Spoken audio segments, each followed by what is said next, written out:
সুতরাং আমরা ভারতের কাছে প্রতিবেশী সুলভ আচরণ আশা করি, কিন্তু তারা যদি আগ্রাসন অব্যাহত রাখে, আমাদের দুর্বল মনে করে, এটুকু বলতে চাই আমরা দুর্বল নই।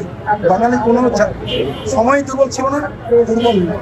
ভারত যদি বাংলাদেশে আগ্রাসন চালানোর যে হুমকি দিচ্ছে এইগুলো চলমান রাখে, অব্যাহত রাখে, এখানকার সংখ্যালঘুরা নিরাপত্তা আর আমরা দেখছি এখানকার সংখ্যালঘু ভাই বোনেরাও ভারতের ফাঁদে অলরেডি পা দিয়ে ফেলেছে এবং তারা যেইভাবে উগ্রভাবে মিসিং করছে, বিশাল বড় এমন বানাচ্ছে যেটা ভারতের জায়গাগুলোতেও এবং ভারতীয় অর্থায়নে হচ্ছে। এছাড়াও আরও যে ভারতীয় বিভিন্ন আগ্রাসন, সেখানে তার বিরুদ্ধে আমরা সংখ্যালঘু ভাই বোনদেরকে আমরা পাই না। তো আমরা তাদের কাছে দায়িত্বশীল আচরণ আশা করি। তবে আমরা মুসলিম কমিউনিটিকে এই বার্তা দিতে চাই যে তারা ভারতের ইন্ধনে যতই আমাদের বিরুদ্ধে উস্কানি দিক, যতই তারা যুদ্ধন্দেহী বডি ল্যাঙ্গুয়েজ প্রকাশ করুক, আমরা যেন শান্ত থাকি, আমরা যেন পাল্টা কিছু না করি। এবং প্রশাসনের দায়িত্ব রয়েছে এই যে তারা যে আস্ফালন করছে আমরা কত ঠেকিয়ে রাখবো। এবং আমার খুব মনে হচ্ছে যে এখানে আসলে উগ্র হিন্দুত্ববাদীদের পেছনে রয়েছে লীগ, আওয়ামী লীগ প্রতি বিপ্লবের উদ্দেশ্যে হিন্দুদের দিয়ে যে আপনারা দেখে চিন্ময় কুমার দাসের নেতৃত্বে একটা, সেখানে কিন্তু হিন্দুদের চেয়ে লীগ বেশি ছিল এবং এটা আইডেন্টিফাই হয়েছে, প্রমাণ হয়েছে, প্রশাসন অনেককে গ্রেফতার করেছে গোয়েন্দা বাহিনীরা। তো এই ষড়যন্ত্রে আবার ফিরে এসেছে। এই হিন্দুদেরকে সামনে রেখে পিছনে আছে কারা? আওয়ামী লীগ। আর সরকারও যদি এদেরকে সংখ্যালঘু মনে করে প্রশ্রয় দেয়, তাহলে এই সংখ্যালঘুদের পেছনে যে আওয়ামী ফ্যাসিবাদীরা প্রতি বিপ্লবের উদ্দেশ্যে ঐক্যবদ্ধ হচ্ছে, তাহলে এই সরকার কোনোভাবেই দাঁড়িয়ে থাকতে পারবে না যদি সরকার এখনই এই উগ্র হিন্দুত্ববাদীদের না থামায়। আমি আবারও বলছি, রিপিট, উগ্র হিন্দুত্ববাদীদেরকে সামনে দিয়ে পিছনে আছে কে? আওয়ামী লীগ। এইটা সরকার যদি বুঝতে ভুল করে, আর আমরা বুঝতে পারতেছি সরকারের গোয়েন্দা সংস্থা কি করে, ডিজিএফআই কি করে, এনএসআই কি করে, ডিবি কি করে, এসবি কি করে, তাদের কাজটা কি, র্যাব কি করে, আমাদের কাছে তথ্য আছে যে এদের পিছনে আছে কে? আওয়ামী লীগ। অথচ প্রশাসনের নির্লিপ্ততায় কিন্তু এটা আস্তে আস্তে আরো উগ্রতার দিকে যাচ্ছে। এমনও হতে পারে যে সাধারণ মুসলিমদের মধ্যেও আওয়ামী লীগের লোক থাকবে, হিন্দুদের মধ্যেও আওয়ামী লীগের লোক থাকবে, উভয় এরপরে কি করবে? দুই গ্রুপে দাঙ্গা লাগিয়ে দিবে।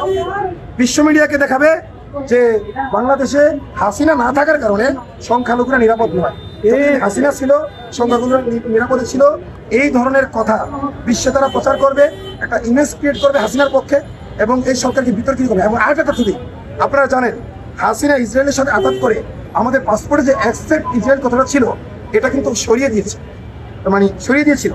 এই সরকার এসে আমাদের কিন্তু আন্দোলন সংগ্রাম ছাড়াই ফিলিস্তিনের প্রতি সংহতি প্রকাশ করে কিন্তু সেই আপনার অ্যাকসেপ্ট ইসরায়েল কথাটা আবার নতুন করে কি করছে, যুক্ত করেছে।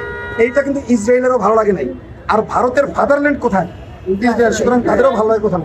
এই জন্য তারা আমাদের দেশে হামাস খোঁজে, বিভিন্ন জঙ্গিবাদের গন্ধ খোঁজে, অথচ তারাই উস্কে দিতে যাচ্ছে। এই জন্য আমি যুবকদেরকে বলবো, তরুণদেরকে বলবো, ভারতের ফাঁদে পা দেওয়া যাবে না।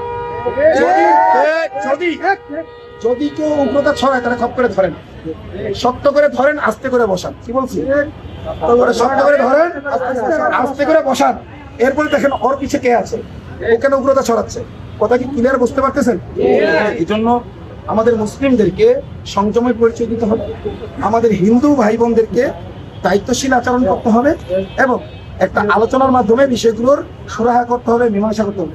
হরিদাসের ব্যাপারটা কিন্তু আপনারা সবাই জানেন যে হরিদাস হাসিনার আমলেই বিভিন্ন ফেক পরিচয় ব্যবহার করে, মুসলিম পরিচয় ব্যবহার করে বিভিন্ন মানুষকে ধোঁকা দিয়েছে, বিভিন্ন মানুষকে ক্ষতিগ্রস্ত করেছে এবং অসংখ্য মামলা তার নামে আছে। এবং সে ভারতের থেকে এসেছে 7 বছর এবং সে হরিদাস মানে কি একেবারে নিম্ন শ্রেণী, হিন্দুদের মধ্যে কি নিম্ন শ্রেণী। রামায়ণ আপনারা পড়ে দেখবেন, আমাদের ওয়াসিকুল্লাহ নোমানি ভাই এটা একবার বিস্তারিত আলোচনা করেছে। রামায়ণ আপনারা পড়ে দেখবেন, রামায়ণের মধ্যে স্পষ্ট আছে একজন নিম্ন বর্ণের হিন্দু, দাস শ্রেণীর হিন্দু, হরিদাস, সাথে কি আছে? দাস আছে। এই দাস বংশীয় হিন্দু মূর্তি তৈরি করার কারণে এবং মূর্তি মানে প্রভুকে ইবাদত করার কারণে রাম তাকে কতল করে ফেলেছে। আপনারা হরিদাস, আপনি যে রাম মূর্তি বানিয়েছেন, আপনার রাম যদি বেঁচে থাকতো রামায়ণ অনুযায়ী আপনাকে কতল করে ফেলবে। এটা কি কোরআন হাদিস অনুযায়ী না রামায়ণ অনুযায়ী? রাম একজন দাস শ্রেণীর হিন্দু, দাস হরিদাস, এটা দাস বংশ। এই দাস বংশীয় এই হিন্দু তাদের পূজা করার কারণে, ইবাদত করার কারণে এবং তপস্যা করার কারণে তাকে কতল করে দিয়েছে। তাইলে আপনি এত বড় রাম মূর্তি বানাচ্ছেন, আজকে রাম যদি বেঁচে থাকতো তাইলে আমাদের আপনাকে কতল করতে হবে। আমরা বলতাম যার জন্য কন্যা চুরি সেই বলে তোমার রাম, তোমার ধর্ম অনুযায়ী তো তুমি এই মূর্তি তৈরি করতে পারো না। তুমি যদি প্রকৃত ধার্মিক হয়ে থাকো তাহলে তুমি এই মূর্তি ভাই তৈরি করতে পারো না। তোমার ধর্মের কিতাবের রেফারেন্স দিয়ে বললাম, তোমার ধর্ম অনুযায়ী মূর্তি তোমার সাথে যায় না। তাহলে তুমি কেন করতেছ? নিশ্চয়ই তুমি ভারতের এজেন্ডা বাস্তবায়ন করতেছো, সাম্প্রদায়িক দাঙ্গা উস্কে দিতে চাচ্ছ।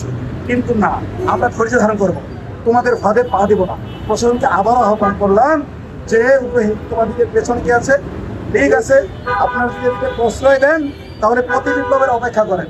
আমাদের কোনো ভয় নাই, কারণ আমরা মরলে শহীদ, ইনকিলাব।